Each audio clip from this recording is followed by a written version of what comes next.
नमस्कार दोस्तों। जोड़ों का दर्द जाड़ों में।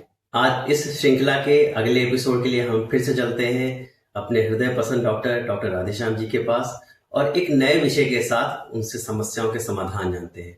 नमस्कार डॉक्टर साहब। नमस्ते सर। आपका स्वागत है इस कार्यक्रम में। धन्यवाद।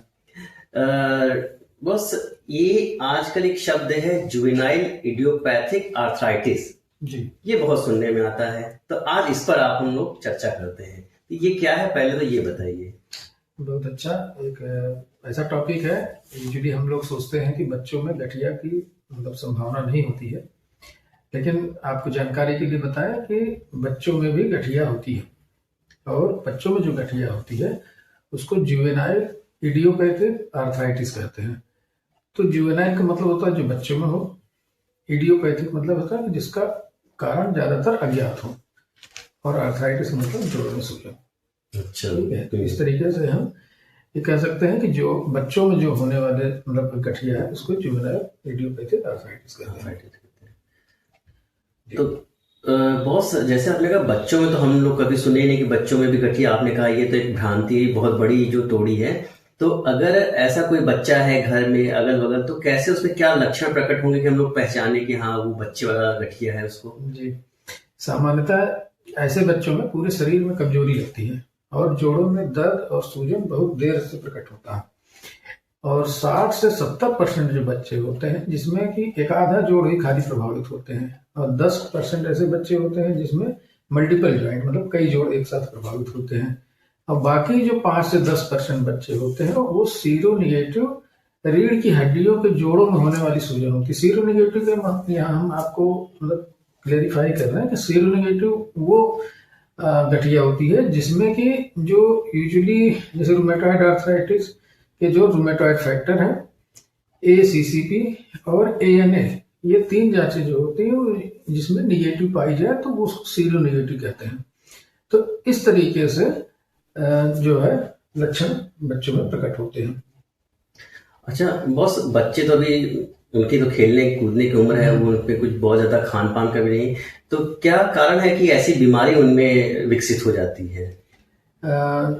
जुवेनाइल इडियोपैथिक आर्थराइटिस जो है इसके जो होने के कारण है वो सेम एज जैसे रूमेटॉइड आर्थराइटिस में होता है कि एक तो फेमिलियल होता है, मतलब पारिवारिक इतिहास होता है, और रहन सहन का जो घरेलू स्तर होता है वो पुअर होता है, कुछ वायरल इन्फेक्शन होते हैं जिसकी वजह से ये ट्रिगर होता है। तो ये जो अभी तक ज्ञात कारण है उसमें से ये होते हैं। कुछ प्रतिजन ऐसे होते हैं, प्रतिजन माने एंटीजेंस ऐसे होते हैं जो आपकी प्रतिरोधी क्षमता जो शरीर की होती है उसकी एबनॉर्मल जो प्रक्रिया होती है उसके लिए उकसाती है, जो आपके इम्यून सिस्टम है उसको। तो उसकी वजह से होता क्या है, जो आपकी साइनोवियल झिल्ली जो जोड़ों होती है उसमें सूजन आती है और रेसे बनना शुरू हो जाते हैं जोड़ों में। और जब रेसे बनना शुरू हो जाता है तो जोड़ों में अकड़न होती है, और ये फिर आगे चल के अगर अकड़न आ गई जोड़ों में तो बच्चों की जो वृद्धि है ग्रोथ है वो प्रभावित हो जाती है। तो इस तरीके से आप पूरा एक उसका देखेंगे किस तरीके से प्रभाव पड़ता है बच्चों के जीवन में। अच्छा, तो बहुत जैसे बच्चों में गठिया जुवेनाइल इडियोपैथिक आर्थराइटिस, तो ये एक ही है या इसमें भी जैसे हर बीमारी प्रकार होते हैं तो इसमें भी प्रकार होते हैं? जुवेनाइल इडियोपैथिक आर्थराइटिस जो है कई प्रकार की होती है। एक तो होता है तंत्रीय सिस्टेमिक डिजीज होती है जिसमें शरीर का पूरा सिस्टम इन्वॉल्व होता है, पूरा शरीर आपका इन्वॉल्व होगा। जो बच्चे होते हैं वो 3 साल से कम उम्र के बच्चे होते हैं, और जो है शुरुआत में इनको बीच बीच में बुखार आता है, चकत्ते होते हैं शरीर पे और कमजोरी लगती है, गिल्टियां उभर के आ जाती हैं, चाहे वो आपके आर्मपिट हो या ग्रोइन रीजन में, इसमें गिल्टियां उभर के आ जाती हैं। ये ऐसे बच्चों की जो है यकृत यानी लीवर और स्प्लीन यानी जो तिल्ली होती है उनकी साइज बढ़ी हुई मिलती है। और इसके बाद जो है करीब हफ्ते या महीनों के देरी के बाद जो है आपके जो जोड़ होते हैं उसमें सूजन आना दिखाई देता है। और जब बीमारी बढ़ती रहती है तो एक साथ कई जोड़ स्थायी तौर पे विकृति के साथ दिखाई पड़ सकते हैं, और गर्दन में जो हड्डियां होती हैं वो आपस में चिपक सकती हैं। और अगर ऐसे बीमारी और जो बढ़ती है तो यौवन अवस्था में पहुंचने पर वृद्धि की जो होती है आपके शरीर में, उसको बनाए रखने के लिए स्टेरॉइड का मतलब इस्तेमाल करना पड़ता है। तो अगर हम मतलब इसके बारे में बात करें जुवेनाइल रूमेटॉइड आर्थराइटिस की, तो इसमें मेल और फीमेल का रेशियो लगभग बराबर होता है। अच्छा। और बहुत से बच्चों में होने की संभावना कितनी रहती है इसमें? ऐसे एक बच्चे का 1000 मतलब 1000 में एक बच्चे को ऐसे होने की संभावना रहती है। अब हम दूसरे प्रकार की बात करते हैं, जिसको मतलब मेडिकल की भाषा में पाउसी आर्टिकुलर जुवेनाइल इडियोपैथिक आर्थराइटिस कहते हैं। तो पाउसी आर्टिकुलर जुवेनाइल आर्थराइटिस का मतलब होता है, पाउसी मतलब होता है कम, ऐसे जुवेनाइल आर्थराइटिस जिसमें जोड़ों की संख्या कम होती है, जो कि इन्वॉल्व होती है। तो ऐसे जो बच्चे होते हैं, इनकी उम्र ज्यादातर 6 साल से कम ही होते हैं। अब ऐसी अवस्था में जो लड़कियां होती हैं वो लड़कों से ज्यादा प्रभावित होती हैं। तो केवल इसमें एक जोड़ प्रभावित हो सकता है ना, और पूरे शरीर में कोई कमजोरी के लक्षण नहीं दिखाई देते हैं। औसत आकार के जो जोड़ होते हैं, जैसे घुटने, कोहनी, कलाई और टखने में दर्द और सूजन होता है। तो इसमें जो रूमेटॉइड फैक्टर होता है वो निगेटिव पाया जाता है। 50% जो मरीज होते हैं उसमें आंखों में सूजन होना एक गंभीर दशा का लक्षण होता है, और अंततः कुछ वर्षों बाद गठिया अपने आप शांत हो जाता है। ये इस जोड़ मतलब इस बीमारी की खासियत होती है। अब तीसरे प्रकार की अगर हम बात करें, तीसरे प्रकार की होती है पॉली आर्टिकुलर। पॉली आर्टिकुलर का मतलब होता है कि जिसमें कई जोड़ एक साथ प्रभावित हो।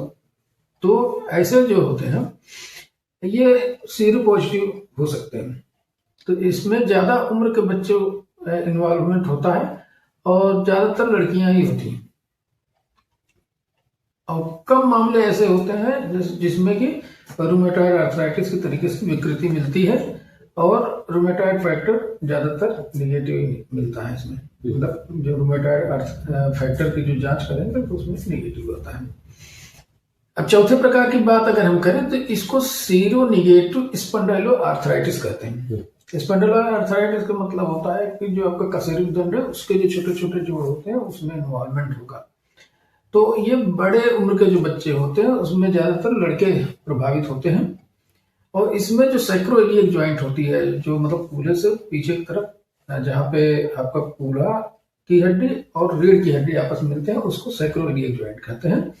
तो उसमें जो है सूजन मिलती है, और जो कूल्हे और घुटने कभी कभी प्रभावित होते हैं ऐसे उसमें, और ऐसे उसमें HLA-B27 पॉजिटिव मिल सकता है।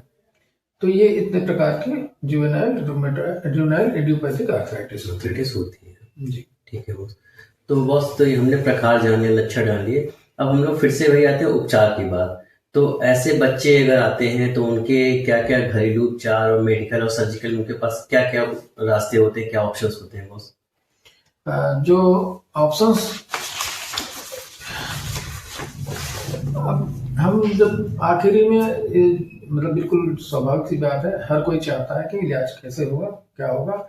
तो इलाज की जब बात होती है तो कुछ इलाज होता है जो जनरलाइज होता है, जैसे जो गठिया के सामान्य इलाज है वो इसमें भी अप्लाई हो सकते हैं और इसमें करना चाहिए। जैसे उसके जो है सामान्य जो मतलब इलाज के जो है उसमें हॉट फोमेंटेशन होता है, मतलब जोड़ों की गर्म सिकाई करनी चाहिए, या शरीर में जहां जहां दर्द हो रहा है उसकी सिकाई करनी चाहिए। फिजियोथेरेपी करवानी चाहिए। फिजियोथेरेपी में जैसे शॉर्ट वेव डायथर्मी होती है, टेंस होता है, IFT होती है। इसके माध्यम से, इंफ्रारेड थेरेपी के माध्यम से जो जोड़ है उनको गर्माहट दी जाती है और उसमें मोबिलिटी क्रिएट करी जाती है। ठीक है। अब उसके बाद बात आती है कि और क्या किया जा सकता है। तो जो जितने जोड़ हैं, जो खासतौर पर जो प्रभावित जोड़ हैं, उनकी एक्सरसाइज एक्टिविटी कराई जाती है, जिससे कि जोड़ जो है मोबाइल बने रहे, मतलब चलते रहे, है ना। अब इसके बाद होता है क्या है कि जैसे मान लीजिए कि आप एक्सरसाइज वगैरह सब कराई रहे, लेकिन विकृति जो जोड़ों में मतलब डिफॉर्मिटी आने की संभावना तो रहती है। तो ऐसे जोड़, जो प्रभावित जोड़ है, उसमें विकृति ना है तो उसके लिए सपोर्ट भी एक्स्ट्रा, यानी जिसको ऑर्थोटिक्स कहते हैं मेडिकल की भाषा में, उसको लगा कर उसकी जो सामान्य दशा है उसमें जोड़ों को रखते हैं, जिससे कि डिफॉर्मिटी ज्यादा से ज्यादा प्रिवेंट की जा सके, रोकी जा सके। ये तो हो गया आपका सामान्य उपचार। फिर बात आती है मेडिकेशन की। मेडिकेशन में इसमें भी रूमेटॉइड आर्थराइटिस के जिस तरीके से इलाज किया जाता है कि मतलब कि सामान्यतः जैसे दर्द है या बुखार है तो दर्द और बुखार की दवाएं दी जाएंगी।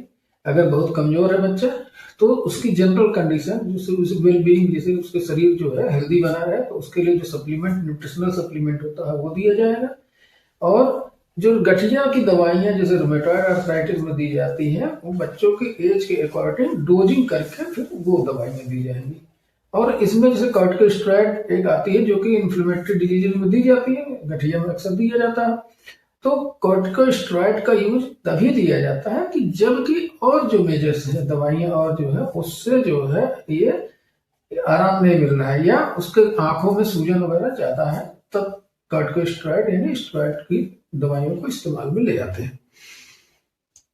अब फिर बात आती है इसके आगे क्या हो सकता है, तो लोकल ट्रीटमेंट करते हैं। लोकल ट्रीटमेंट का मतलब है कि हम जिन जोड़ों में अकड़न है और जिनमें डिफॉर्मिटी दिख रही है तो उसके लेवल पे करते हैं। तो इसमें क्या कर सकते हैं कि नाइट स्प्लिंट आती है। नाइट स्प्लिंट का मतलब होता है कि ऐसे जोड़ जिनको सपोर्ट के साथ रात में लगा के छोड़ दिया जाते हैं, जिससे कि रात में जैसे बच्चा सोता है तो वो किसी एक खास पोस्चर में जिसमें उसमें आराम मिलेगा तो उसमें वो करके रहेगा, लेकिन उस पोजीशन में रखने से उसमें डिफॉर्मिटी डेवलप होगी। तो हम उस पोजीशन में नहीं बल्कि एनाटॉमिकल पोजीशन जो होती है उसमें रखने के लिए जो सपोर्ट आता है उसमें बांध के उसको सोने के लिए देते हैं। उसके बाद फिर बात आती है कि और क्या कर सकते हैं, तो चूंकि इसमें जो जैसे स्पॉन्डिलाइटिस हो रही, जोड़ों की मतलब रीढ़ की हड्डियां प्रभावित हो रही है, तो उसमें बेंडिंग होगी। बेंडिंग को रोकने के लिए आप बच्चे को बता सकते हैं कि वो पेट के बल लेटे, जिसको प्रोन पोजीशन कहते हैं। और साथ में एक्टिव एक्सरसाइज, जो बच्चा खुद से एक्सरसाइज करे, छोटी छोटी एक्सरसाइज जिससे जोड़ों की मतलब एक्सरसाइज बनी रहे, तो वो चीजों को उसको बताया जाता है। अब बात आ जाएगी अगर मान लीजिए डिफॉर्मिटी बढ़ी गई है और फिक्स्ड डिफॉर्मिटी हो गई है, तो फिर डिफॉर्मिटी में तो बाई करेक्शन यानी सर्जिकल प्रोसीजर करने की जरूरत पड़ती है, तो वो तो उसी उसमें होता है। और पेनफुल इरोडेड ज्वाइंट है, मतलब जिन जोड़ों का क्षरण हो गया है जिनमें दर्द भी है, तो वो उम्र देख के और जो है उसके क्षरण का स्तर देख के फिर उसके हिसाब से जो जोड़ों का इलाज या सर्जरी पॉसिबल है उसको फिर करते हैं। या तो उसमें जोड़ समापन करेंगे, और ऐसा अगर कंडीशन है कि मतलब ज्वाइंट रिप्लेसमेंट सर्जरी की जा सके तो उसका कर सकते हैं। ये है सर। हम अपने दर्शकों को बता दें कि चूंकि वीडियो शॉर्ट करनी होती, छोटी रखनी होती है, इसलिए हर चीज हम लोग नहीं कवर कर सकते हैं। लेकिन हमारे डॉक्टर राधेश्याम जी उत्तर प्रदेश के प्रयागराज शहर में अपनी सेवाएं प्रदान करते हैं और बहुत ही सहजता से सरल भाषा में हर चीज को समझा देते हैं, जिससे कि एक आम जनमानस, एक आम नागरिक भी इस चीज को समझ सकता है। तो यदि कोई इनसे परामर्श करना चाहे, कोई जानना चाहे और अधिक जानकारी प्राप्त करना चाहे या उपचार संबंधी कोई सहायता चाहे, तो आपको स्क्रीन में जो नंबर दिख रहा है उस पर आप संपर्क कर सकते हैं। तो बॉस, काफी अच्छी जानकारियां आपने दी और बहुत, जैसे मेरे उसमें भी जानकारी भी नहीं था कि बच्चों में भी इस तरह का आर्थराइटिस होता है। तो इस वीडियो के अंत में वही फिर से टेक होम मैसेज जो बच्चों और खासतौर पे उनके अभिभावकों के लिए हो कि कैसे क्या वो कर सके, इस वीडियो को देख एक संदेश जो उनको मिले। जी, तो ऐसे बच्चों के अभिभावक जिनको इस तरीके की दिक्कत समझ में आती है, तो उनको चाहिए कि वो जरूर किसी अच्छे चिकित्सक को दिखाएं, जिससे कि उनकी बीमारी सॉर्ट आउट हो सके और समुचित इलाज मिल सके, जिससे कि जो उनकी ग्रोथ है, मतलब वृद्धि जो है, मतलब हड्डियों की वृद्धि, साथ में उनका पूरा शारीरिक जो स्वास्थ्य होता है वो विकसित हो सके। समय पर उपचार ही इसका सही तरीका होगा। तो आप लोग थोड़ा सा अपने को चौकन्ना रखें। अगर आपके बच्चों में कोई ऐसी दिक्कत दिखे तो आप उसको लेके अवश्य डॉक्टर के पास आइए, जिससे कि आपको सही मार्गदर्शन मिल सके और सही इलाज मिल सके। बिल्कुल, एक कुशल चिकित्सक के सुपरविजन में ही इलाज कराना चाहिए। और बॉस, आपका बहुत बहुत धन्यवाद कि आपने हमारे दर्शकों को इतनी अच्छी जानकारी दी। थैंक यू बॉस, धन्यवाद। नमस्ते।